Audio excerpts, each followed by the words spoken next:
Hi farmers, hope you're doing well. Today we're talking about lemon plants. We'll see how to choose and buy the best one. We'll go to a supermarket, then to a nursery, and we'll look at the differences. Which one should you choose? I bought several plants, one a bit smaller and then a trellis one like this. It was small and compact. In short, I'll give you all the tricks on how to choose it, how to transplant it into a pot, and how to train, or rather grow it, on a trellis. So let's get started right away. Before we start, let me point out, FiscoZen is an online service that's useful if you already have a value-added tax number or if you want to open one. It helps you manage everything easily, even with a dedicated accountant. I'll leave the link in the description so you can get a free consultation. When we look at citrus fruits, these plants here are ones that it's better not to bring home. First of all, you choose the plants without lemons, but at most with some extra flowers. Look, this one here is totally unbalanced, badly pruned. It doesn't have a good color. The leaves should be nice and green. You can explain it to everyone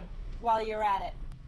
Once a plant is done, it seemed rude to tell her in front of her, but those plants were old. Every now and then, fairly large batches of plants arrive in season, and then reasonably they look better.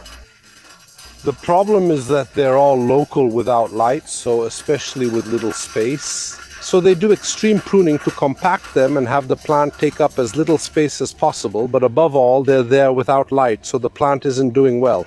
They trick you a little because you see them on top with the lemons, so you say, wow, they must be great. But when you plant that tree, it's not that it dies, but it's really not doing well. Now I'll show you. I have to go get it. Now let's go to a garden center. I'll show you. More or less, since I'll need 2 lemon trees, which are the right lemons. This way the effect is magnificent. Now here we are in a nursery where I usually get my supplies. Look at the color of these leaves. These are plants that for the price they have, if I had to choose one, I would take this one. Look at it, beautiful green, you see it. And we're talking about a price that's about €5 more than the ones that were in the other place. It's probably not even a different producer, it's the same one. But how are they kept outside in the open air, fertilization, everything changes. Now, if you slightly raise your budget, so maybe we go with a few euros more, I'll show you what I think you should buy. Come here, let's take this one home for now. It looks amazing to me. As you can see, it doesn't have any lemons on it, but I'll put this one down. It's full of flowers. You'll see it'll take off like crazy. Let's set aside plants that are satisfying. Here we're around €100. See how beautifully it's blooming, and notice how nice and big the pot is. Paradoxically, the plants that are doing worse are the ones with fruit. They're all blooming like these. This one here is one of the plants I would choose, and by the way, this is an orange tree. Come on, let's go take a look at something else too, since we're talking about citrus. So there are several kinds. If we go for a slightly lower budget, here we're around €4,550. Look at the beautiful plants you can get. So here the pot needs to be completely changed because it's very small. From a plant like this, in about a year, we can get a plant like that. Here there are 2, you see, one and another one to make a planter like this. I would say about €120 at home. Something like this that would still need to be trimmed a little. And I would still put them in a slightly bigger pot. So just to give you an idea, it's fine to go buy the plants, but if you buy the right plant, it'll be easier to take care of later. And I have to say, these ones here are really not bad at all. Now I'll pick a few of them and then we'll see what to do. We'll take this one and then I'll show you something else. These here are the new lemons, these here are old lemons, and these here are lemons that you remove. In a short while you'll see them, so these are the lemons. If you must choose lemons, go to this plant. You'll spot it easily. It's much better, though the most beautiful is this one. So we have 1, 2, this one we make 1, 2, and we also take that one over there.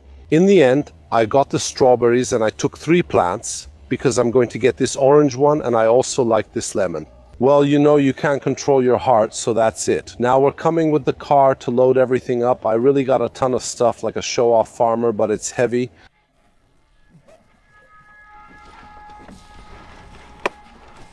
How beautiful you are, called the ambulance. How beautiful this is, the most beautiful. Nothing. Ma'am, the lemons, ma'am, the lemons, ma'am.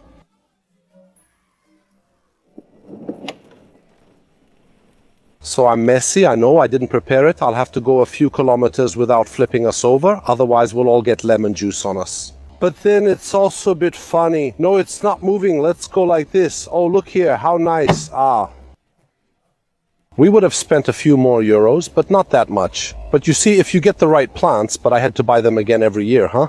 FiscoZen is a service designed to make managing your value-added tax number easier. This way you can focus on your work with peace of mind and fewer worries, and you have a personal accountant always available to answer any of your questions or needs. In addition, you have access to a dedicated, simple, and intuitive dashboard where you can send unlimited electronic invoices. Check in real time how much taxes and contributions I should pay. This is one of the features I appreciate the most, because you avoid unpleasant surprises by keeping everything under control, all the deadlines, requirements, and everything you need. The great thing is that opening a value-added tax number and filing your tax return are included in the subscription at no extra cost. If you want to learn more, you'll find the link in the description to book a free tax consultation. And then, if you become a client, you get 50 euros off your first year of subscription. So we went to buy our plants. Now let's see how to repot and transplant them. Let me show you.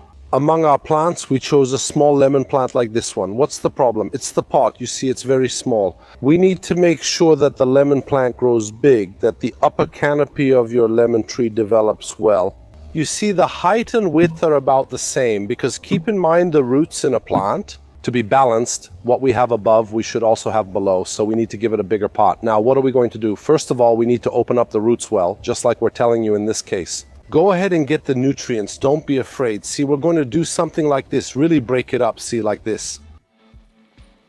In addition, the most important part is to get underneath. Because you see, these here are the roots, the most important ones, because they're the ones that anchor my plant, the ones that will go exploring. Even if you hear a bit of noise, you see, that's not a problem, because we're going to retrain it a bit. Our plant, which didn't mean to have roots like this, was forced into a very, very small pot. Now, what are we going to do? We said the first 5 centimeters, we can use a little volcanic lapillus. This is because it helps drain the water well. If you don't have it, if you don't want to buy it, I'll put something else in. Wood chips. Wood chips, being very light, always help drain the water well and keep the right humidity, so you won't have any problems. Let's add about 2 shovelfuls. If you have a small shovel, that's fine too. See what an amazing effect the substrate has. Now, more or less, let's add it up to here, about a third. Let's fill it up, let's measure. Our plant is a grafted plant. The graft should be, let's find it now. In my opinion, that's the graft. So, what does graft mean? It means that usually the root of another citrus fruit is used to graft lemons, mandarins, or oranges on top because the roots are much more vigorous. Or these roots are specifically made to keep the plant dwarfed, meaning not to let it become a huge plant like grandma's. So, if we go and bury the graft, shoots will start to grow below the graft, let's say suckers that will be from the original plant full of thorns, which we don't like. We always have to cut below the graft to encourage growth from the part that was grafted instead. Now let's add more soil, or we can add more wood chips. If I plant now, the plant will be too low. We're not at the right level. Let's add another shovelful. Once you've done this, listen to Matt's good trick. Let's measure everything again to see if we like the height we've reached. Every pot usually has notches, markings like these. Look at this one too. See how it has a marking? That means you shouldn't add soil above this level. This is because it helps your plant live well and it can hold water properly without any problems. Here are a few quick tips. Let's take out our plant, confirm it's the right size, and start the first fertilization. We add some generic granular fertilizer, like in this case, stop, because we've put some granular fertilizer here. Look at the roots. As soon as they absorb a little water, they immediately find the fertilizer. Currently, we're stressing the plant. We want it to access nutrients immediately. If fertilizer is only on top, it must seep down and the roots must search for it. In short, it's a bit more of a hassle, but you should never leave the fertilizer in direct contact with the plant, even if it's mature. There's a risk, so we add a little bit of soil. Come here, let me show you. I added the soil. If I move it, you can see the granular fertilizer underneath, and we'll cover it up. Now we can go ahead and place our plant, so more or less, let's just adjust it a bit and then cover it up.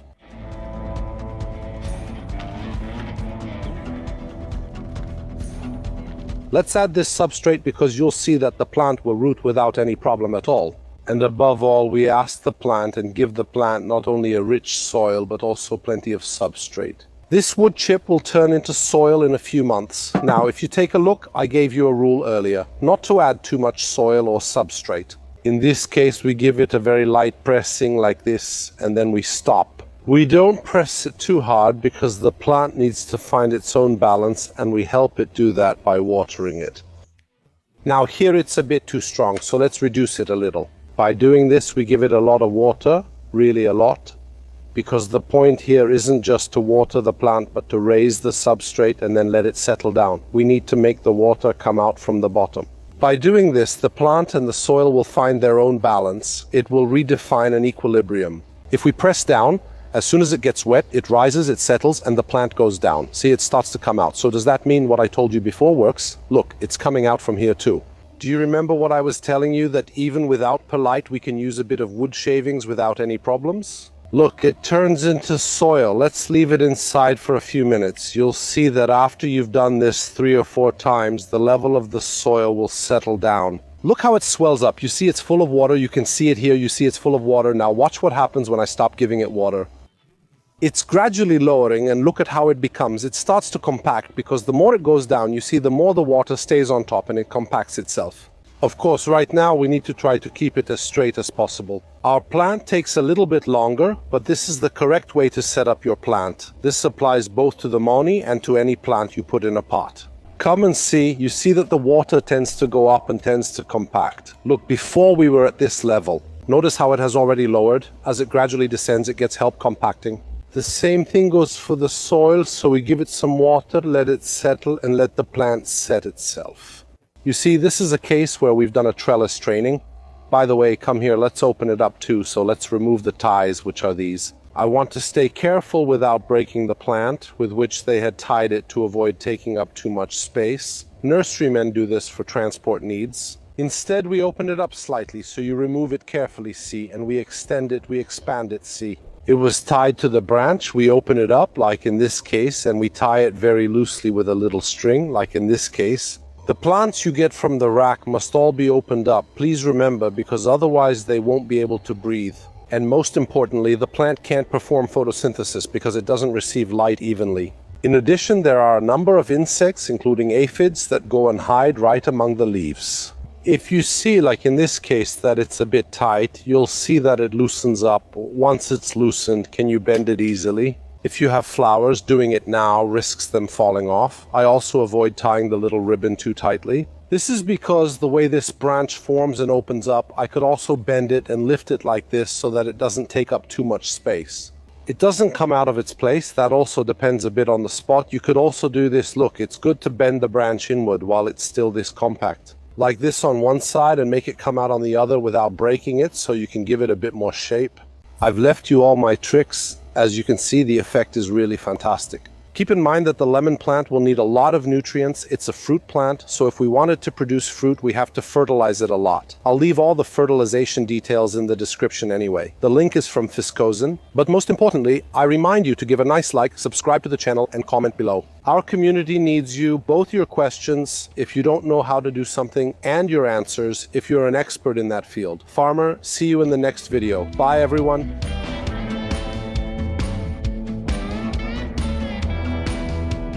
Bye.